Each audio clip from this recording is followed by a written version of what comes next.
please call the roll. Winters, Here. Martin, Eckhart, Sherman, Here. Hamilton, here, Hannaford, Stelling, There. Wallace. Here. And we do have a quorum, so we'll go ahead and get going. I'm not sure, we might have a couple more showing up. Item number 4 is consider and take action with respect to a resolution authorizing the calling and holding of a special election in the city of Alva, Oklahoma on Tuesday, August 13, 2019, for the purpose of submitting to the registered qualified voters of said city the question of the issuance of the registered bonds of said city in the sum of $2,500,000 to provide funds for the purpose of renovating, constructing, and equipping a municipal aquatic facility for the city of Alva, Oklahoma, all to be exclusively owned by said city and to be completed with or without the use of other funds, and levy and collect an annual tax in addition to all other taxes upon all the taxable property in said city sufficient to pay the interest on said bonds as it falls due, and also to constitute a sinking fund for the payment of the principal thereof when due, providing for election procedures, authorizing professional service agreements in connection with the financing, and providing for severability. In a nutshell, it's an election for a bond issue to pay for renovations at our pool.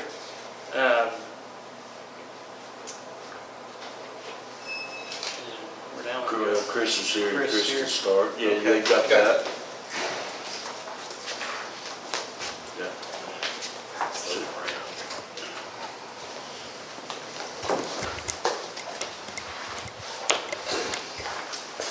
So I'm Chris Gander. We serve as a municipal advisor. We worked on some financing for you guys in the past. So we do, as it relates to general obligation bond financing. Some of you guys that we've talked to previously, we do a lot of GO bond issues for school districts and other cities around the state. So Joe Don had asked us to kind of put some projections together, estimate what the tax would be, and so on. So I have a quick presentation. Some of these pages I'll just skip over. There were some redundancies.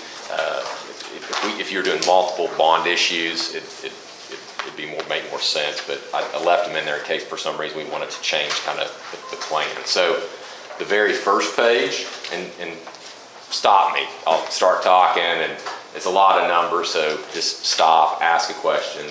Feel free to interrupt. I'd be happy to. So first page is to break out, and I'll start. I guess I should start on a real high level. As it relates to GO bond issue. I mean, it's just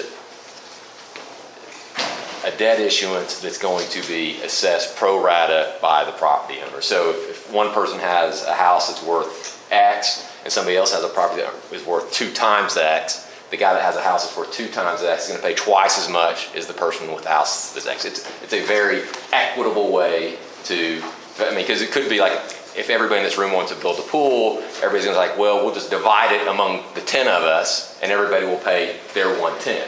And then somebody's like, well, that's not fair. That guy's got a lot more money, or that lady's got a, So eventually you came up to let's do this more equitably based on the value of the property. So the way GO bonds are issued, unlike a sales tax, which most cities are more used to, you kind of define that revenue stream. You say, I'm going to get a 1/2-cent sales tax, and then we're going to live off the money that comes in. And we're going to kind of say, okay, here's the revenue stream. How much money can we borrow based on that revenue stream? With the ad valorem tax or property tax or GO bond, all kind of the same thing here. It's the opposite. You authorize a dollar amount, and in this situation, we're talking about $2.5 million. You authorize that dollar amount, and then we're going to take the debt service on that and divide it among all the property taxpayers, and it drives the tax rate. So like if that was a sales tax, we wouldn't know what the sales tax is. We'd say, okay, you're authorized to do $2.5 million worth of debt issuance, and then we'd say, okay, we're just going to assess whatever sales tax we need to bring in the money to pay for the principal and interest on that. So as it relates to GO bond, it's the reverse. So with that, first page is your net assessed valuation is broken down between real property, personal property, and public service. So you got $32 million of net assessed valuation. So ballpark, that's about, if you multiply that by 10, then the market value of all the property would be $320 million approximately in the town. So the following page is the history, page 2. Starting in 2000, the net assessed valuation was $12,965,000. To the right, you can see the growth rate from year to year, all the way out to this current year, 2018, $32 million, which you saw on the previous page, which is up 2.82% from the previous year. So if you go down to the bottom, from 2000 to 2018, the growth of the total value of the property in Alva has been 5.27%. So for our projections, we're using about half of that. We're using 3%. So to the right is a graphical representation of that. The following page, page 3, this is where it would summarize if you're doing multiple bond issues, but you can see the fiscal year to the left, then your debt service on a $2.5 million bond issue, and then to the right, there's different adjustments that are done kind of per state statutes and guidelines. Then you divide that by the net assessed valuations you saw on the previous page, and we get this projected mills. So that's the tax rate. And that'll make more sense when we get to the very last page, because I'll give you more of a baseline so you can see what that signifies. So you can skip the next page. It's just it basically feeds into page 3 that you just were looking at. Page 5 is just a simplified summary of what you just saw, each of the levies for each year. And then the last page, which is the one that, generally the one that is of most interest to everyone, which is page 6, is once again, we have a historical view starting back in 2007. And here's where, if you were a property taxpayer, these are the people you're going to pay. The city of Alva hasn't had anything. So let's look at 2018, since that would be this year. City of Alva has no levy. School district has 43.83. Woods County 16.15. Votech 13.73. So a total mill levy of 73.71. I'll add a few things here. Is cities in the state of Oklahoma don't get any kind of operational levy. There's no way for you guys even to implement an operational levy. The only thing you can do is issue a bond and then pay for it through ad valorem tax. You can't just apply an ad valorem tax and use it for operations, whereas the school district, the county, and the VOTEC all have actual operational levies that are applied each year for them to operate their facilities. On top of that, they can also issue bonds. So once again, 2018, 73.71 is the total levy. So on a $50,000 house, your tax bill would be $350.12. On a $100,000 house, it'd be $773.96. You get a homestead exemption on your primary residence, so that's where we get the net assessed valuation. So you drop down below. I'm showing it year by year, but you could kind of look at your highest year at the 9.97, so that'd be 2021. You can see where the city of Alva's levies start being applied. And at that point, the levy, I'm keeping everyone else's levies constant. The total levy would be 83.68. So you can flow over to a $100,000 house, the taxes would be $878.67. So it would be going up approximately $100. So you can look at each year. There's a couple, getting in the weeds a little bit, but also by state statutes, instead of having level payments, level principal and interest payments, you have to have level principal payments, which means your first payment is substantially more than your last payment. So you have, the effect is your debt service payments are always going down. Hopefully the value of all the property is always going up. So therefore your levy is always going down each year. So that's why we can't just say, oh, it's going to be 10 mills every year, because statutory requirements are we have to do it through this process. I think I'll stop there and then I'll tell you a little more about the process. But as it relates to the numbers, those are the numbers and kind of where we came up with the $2.5 million. And 2.5 was approximately what we think you guys needed for the pool. At the time, for repairs. Okay. So what happens is, and I think I have a timeline I can hand out, but if you guys authorize this, it goes out to the voters. The voters obviously vote it up or down, and our election date is August 13th. The filing deadline, these I have here, but it's the day after tomorrow. So you have to file this with the county election board, depending, but generally 60 days in advance of the election, which would be, like I said, the day after tomorrow. And then after the vote's passed, we start putting offering documents together called an official statement. I mean, these are publicly traded bonds, so we'll send that out. There's notices of sale that Alan can talk about. Alan is public finance law group. He served as your bond attorney, your debt issuance attorney for many years. So go through the process set by state statutes. We'll receive bids on a predetermined date. I have and you can go through there. We got different publications. September 16th would be the day we would have bids come in. We'd bring those back to your regularly scheduled meeting at that time, and then you would award the bid, we assume, to the low bidder, and then we'd finalize the documents. The transcript goes to the Attorney General.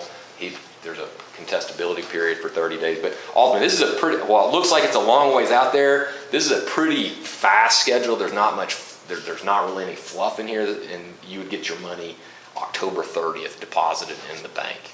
And that's if everything went well, voters approved it, no issues on our bond sale, that's when we have the money. So first part was the numbers, second part is the timeline. I'm happy to answer questions, or Alan's here if you get too technical on the legal side.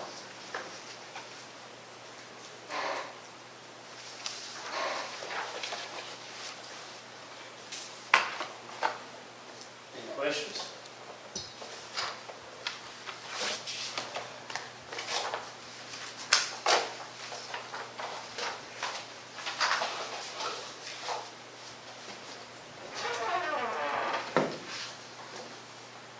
Alan, you have anything to add?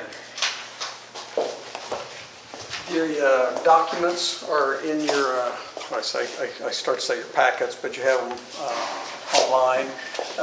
Really, there's just one action item, and that's approval of the resolution calling the elections. Everybody have that and had a chance to look at it. You'll see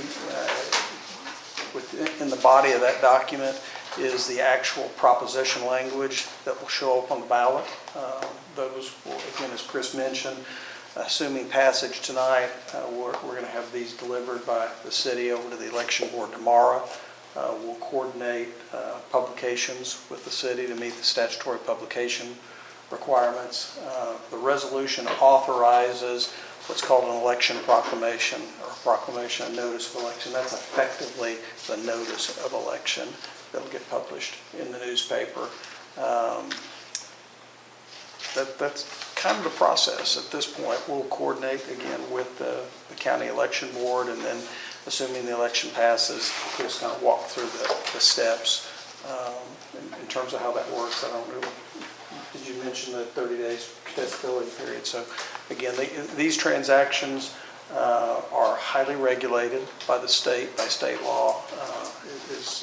So you go through the whole process, and we put together a book or a transcript of the proceedings that has everything relative to open meeting law compliance, your publication dates, everything that goes to the Attorney General's office. They sign off on it, and that's when the 30-day contestability period starts. So, but again, the document you have in front of you, you'll also notice that it talks about where the proceeds are going to be spent. By statute, you have to identify where at least 70% of the proceeds will be spent. We've identified where 100% of the proceeds will be spent, and since this is a single site pool or aquatic center, so we can't be any more specific than that. So,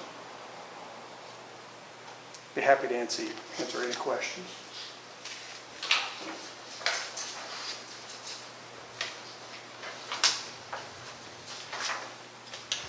Did you mention the voting pass rate? I kind of tuned him out, so I'm not sure what he said. Unlike school propositions that are 60% approval, this is 50% plus one. Okay, so it's a simple majority approval by the voters that go to the polls. So.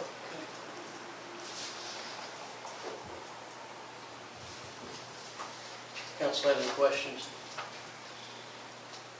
You know, I'll thank you, Alan. I'll add for the folks that came to the meeting. We've talked about this in several meetings. We have had public hearings regarding what the plan should be. We're now at the point where we have a plan to move forward with a tentative budget. It's going to be in the neighborhood of this $2.5 million bond issue. The feedback we've received have been strongly in favor of maintaining the facade of the building as well as the concrete gazebo, but there's not been as much of a connection to the actual pool itself. So the drawings that you see up here in the building are kind of at least an initial rendering of what we will plan to go out for bid on. We are trying to, with the timing of this bond issue, be in a position that when the pool closes down at the end of summer in September, that we can, according to this schedule, be out for bid and close to approving bids by the time, and we'll have known at that point that the election was either failed or passed. Of course, if the election passes and this bond issue is approved, we have a clear funding source that we'll be able to access for being able to conduct this plan. If the bond fails, we will have probably several delays in figuring out how we're going to fund this before we would ever get to the point where we're approving bids and moving forward. The estimates that we've received are that tearing out the old pool versus refurbishing the old pool are going to be in the same ballpark, within maybe 10 or 20%, and therefore it was that's why we have a presentation of a new pool with a remodeled building facility. And so that's what we're looking to move forward. This item isn't scheduled for public discussion here, but we'll be around if anybody wants to talk afterwards and ask questions.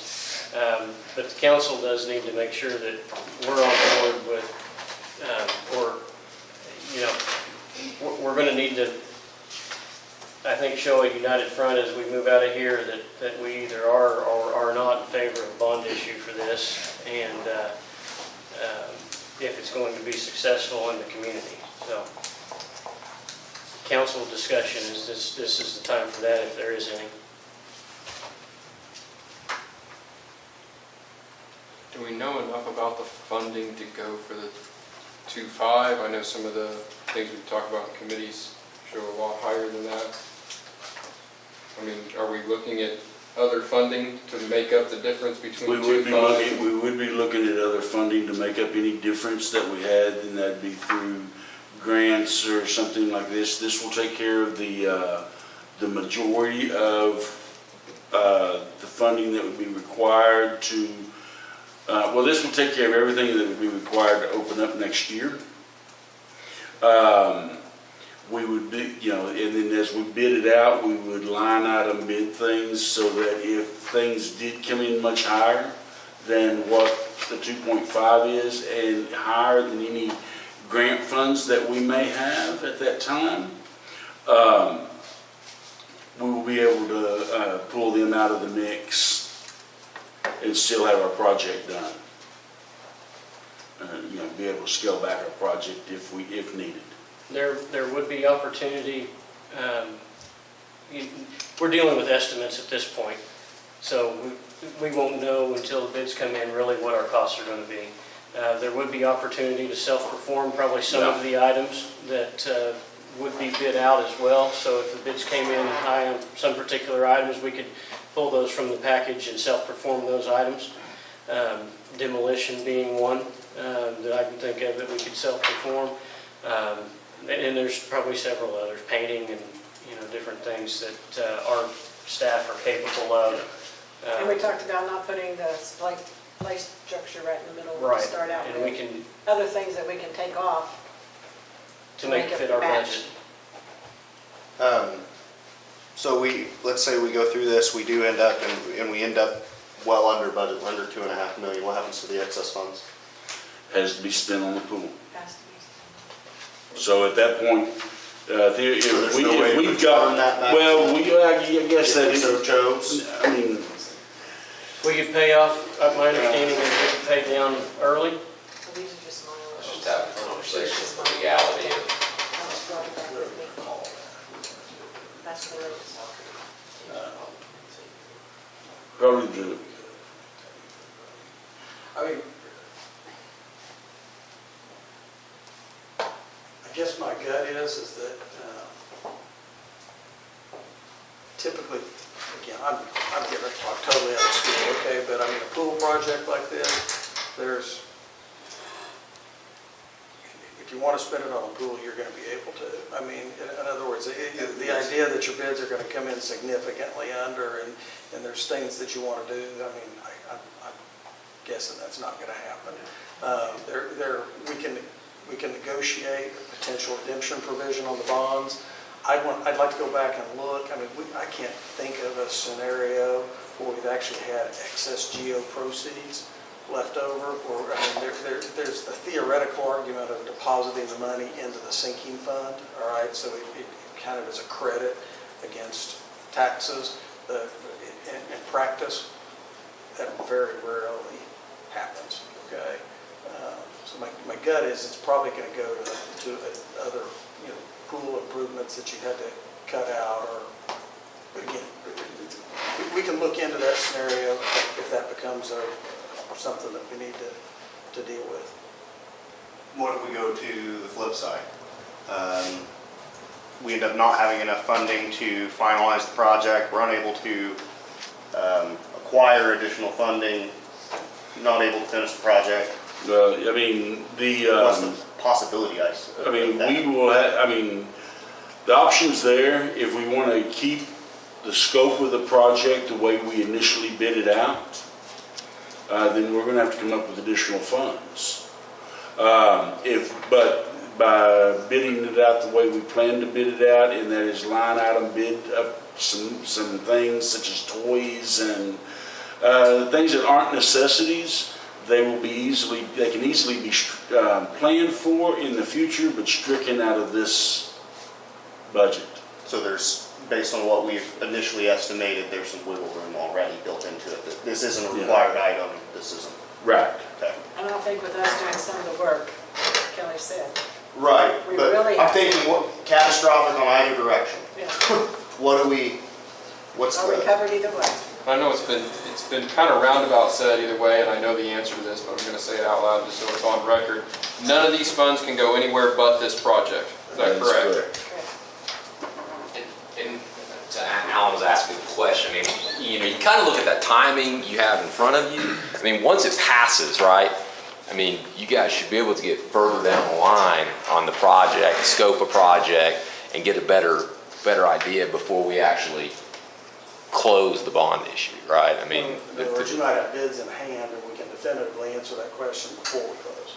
I mean, is that kind of what you're thinking timing-wise? I mean, it doesn't answer because we wouldn't be able to go back. I mean, you have to go through the whole process again. It's not like we can go over 2.5. We're at the 2.5. So the question of where you're going to get the other is important. right, because, I mean, what happens if we can't acquire that funding? And so we have this $2.5 million GO bond for a pool that really we can't do anything with. Let's say that happens. And what I'm getting is that by the time we actually finalize this and say, yes, we're going to go out and we're going to sell these bonds, we should be far enough along that we'll know whether that's going to be an issue, and we just wouldn't sell them in that way. I don't anticipate that being an issue.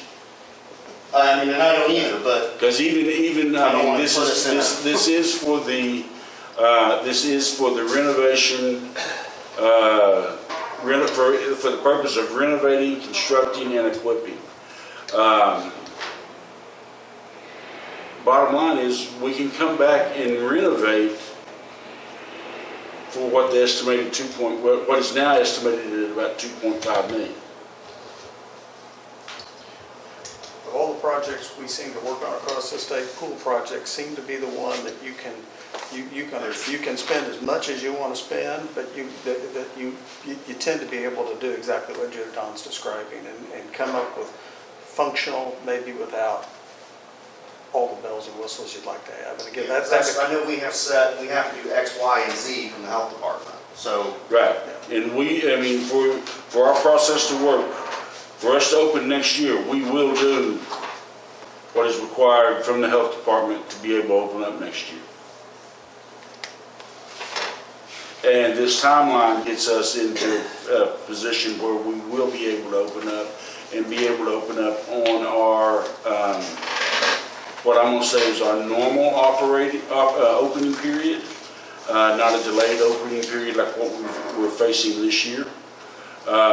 But with my conversations with the architects and the engineers and some people in the business that are in construction, they'll need every bit of that time to get us what we can open up next year.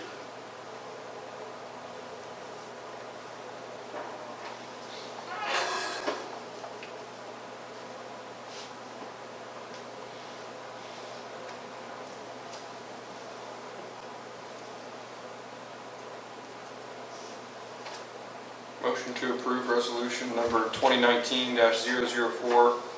Council, will have to read that entire statement. No, Okay. please don't. Yeah. I'll second that.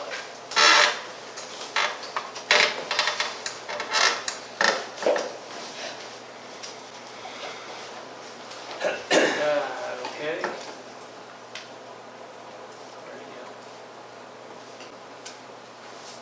I have a motion by Sherman, second by Winters, to approve resolution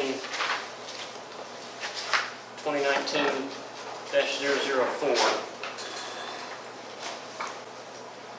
as presented. Is there any further discussion? Please call the vote. Sherman, Yes. Winters, Yes. Martin, Yes. Wallace, Yes. Stelling, Yes. Eckhart, Yes. Hamilton. Yes. All right. Now the work begins. If the community wants this pool, this is the path that we need to go. And so, Now, do they take care of all of the publicity and all of that stuff? they'll do the legal work. Okay. And we'll have to be boots on the ground Okay. if we want to see a favorable Oh, yeah. passage.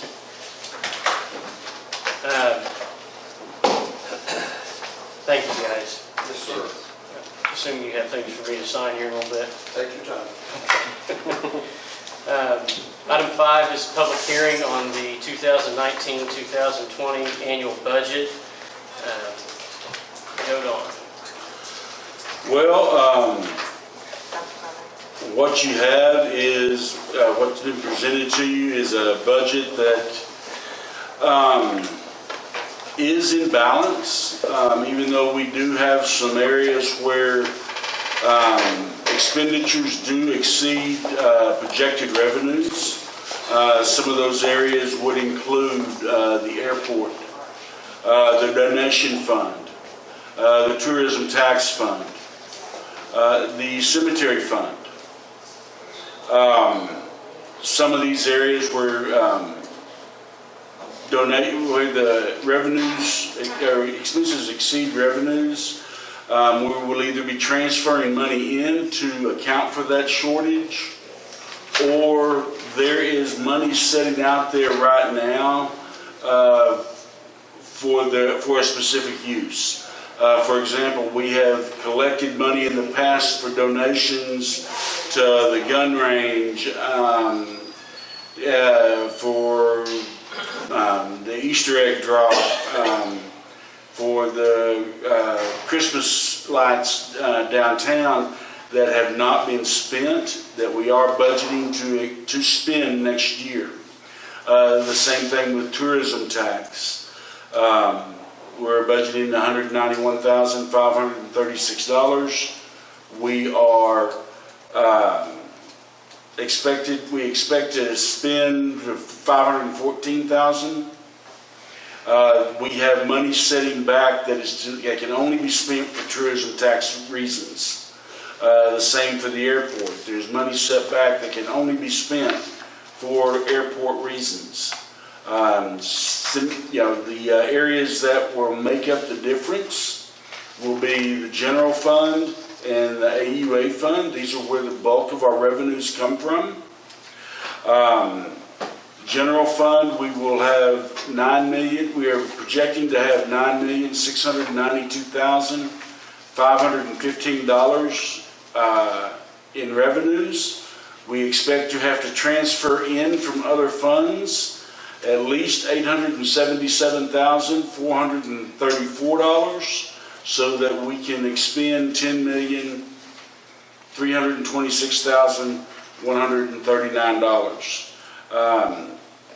That gives us a positive cash flow. I mean, we are, with the transfers in, we're about $250,000 revenues over expenditures. The general fund, we expect to bring in 4 million, or the utility fund, I'm sorry, $4,814,637.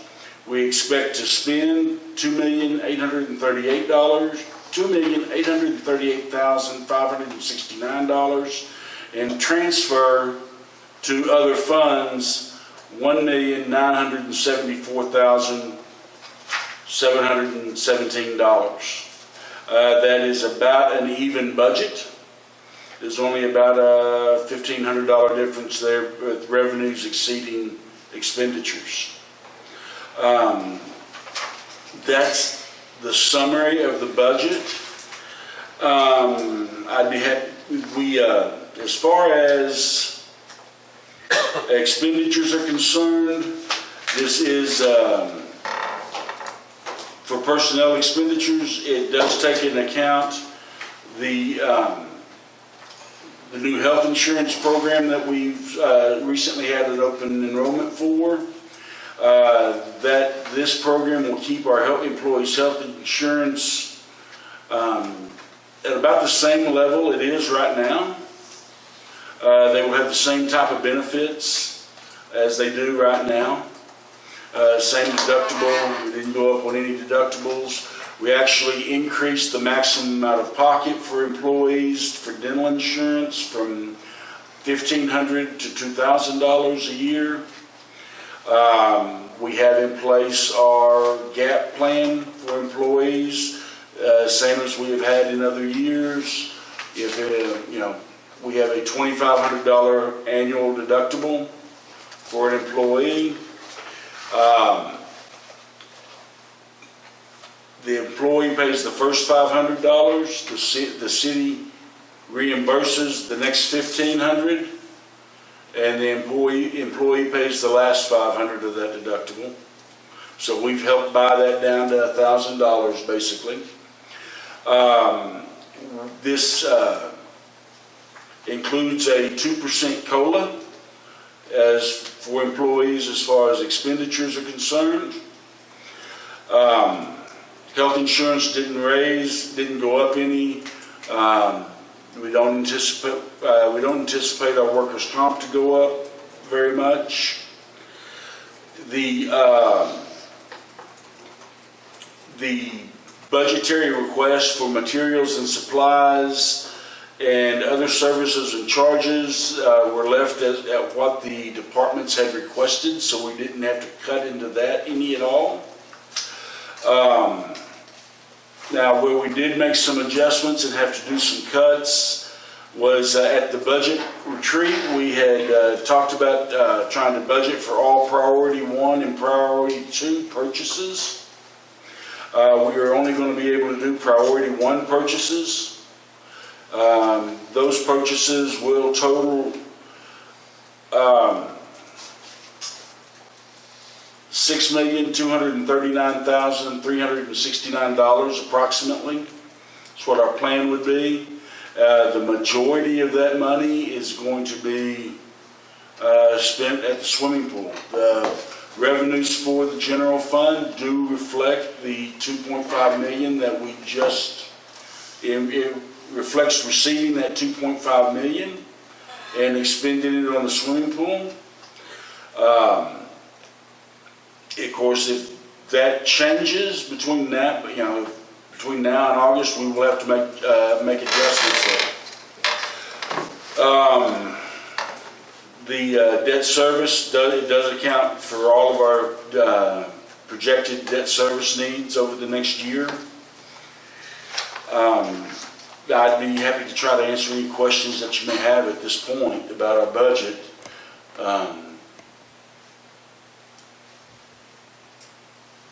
Joe, Don, can you explain again the increase in revenue projections versus the 2018-19?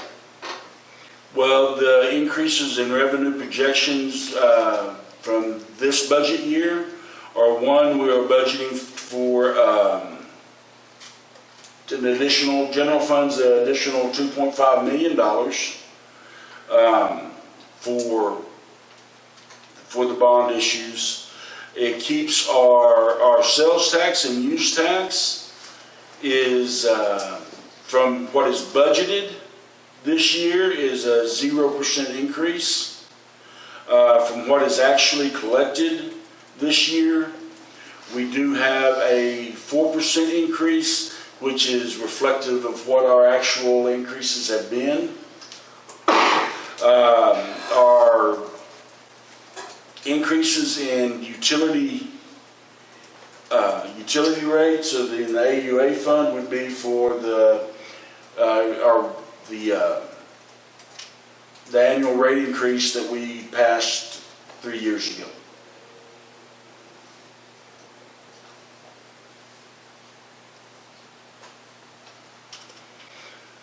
The numbers that you're looking at on the budget summary, the revenue and the expenditures there, that is actual revenues or projected revenues through June 30. And the revenues that are down below are actually what we anticipate receiving. Great money. Yeah. Bond issue. There's also Bond issue, well, there's bond issues, there's additional grant money in there for the swimming pool that if we don't get, we'll have to cut some of the projects out of the pool based on the way we are planning on doing it, based on our master plan of the pool. So that's all part of the revenues that are in the general fund there. And what was the percentage increase in sales tax here? From actual sales tax collections, 4%. Okay. From what was budgeted last year, essentially zero.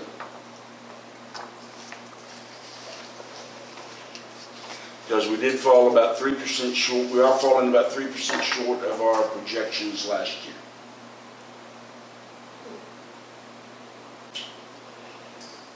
But from the year before, we're seeing about About a a 4% increase actual. over actual the year before.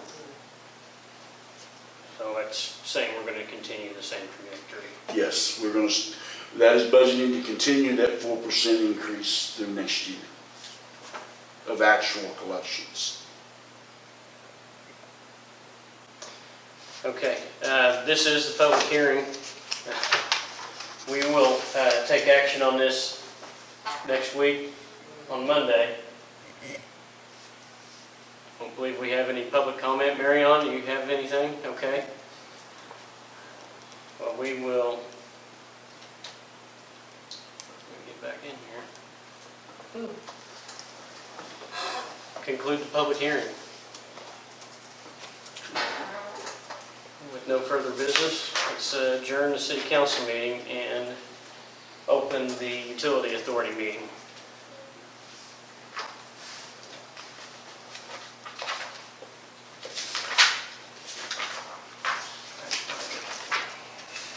Second one down.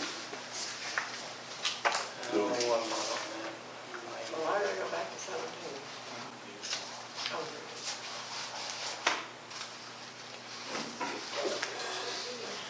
no.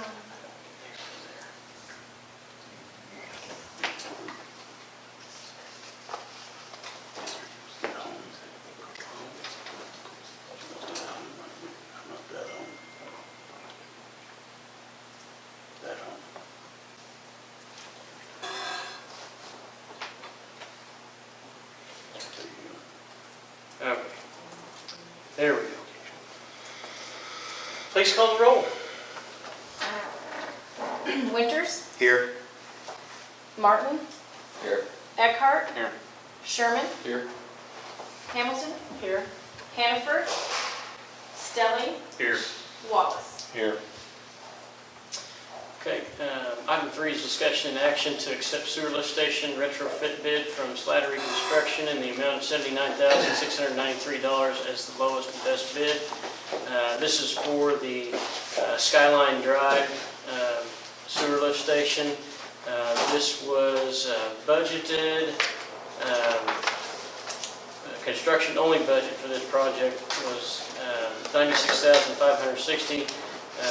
So you can see we've come in under budget quite a bit, and for some of the things that we've had bid out this year, we needed a win. So this, from my understanding, and Joe Don, you can elaborate, but from my understanding, this company has been bidding on several of our projects and has been very interested in getting our business, and looks like they do finally have the lowest bid.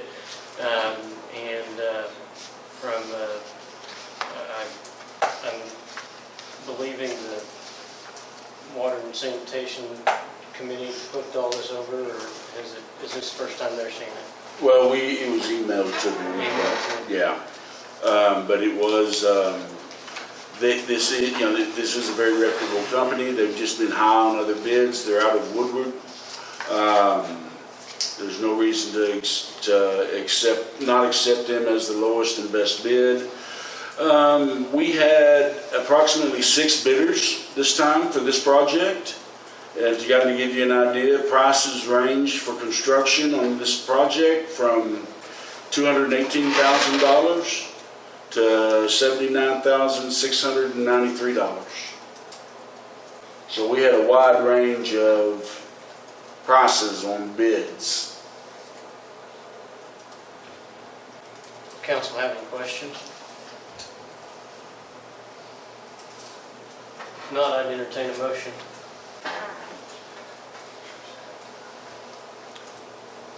I'll motion to accept the sewer lift station retrofit bid from Slattery Construction in the amount of $79,693 as the lowest and best bid.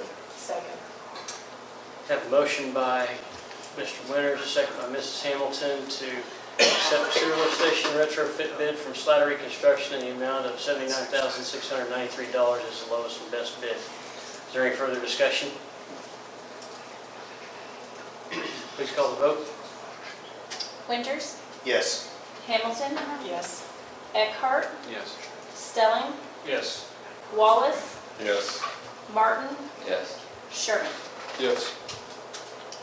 All right. Being no further business to discuss, we are adjourned.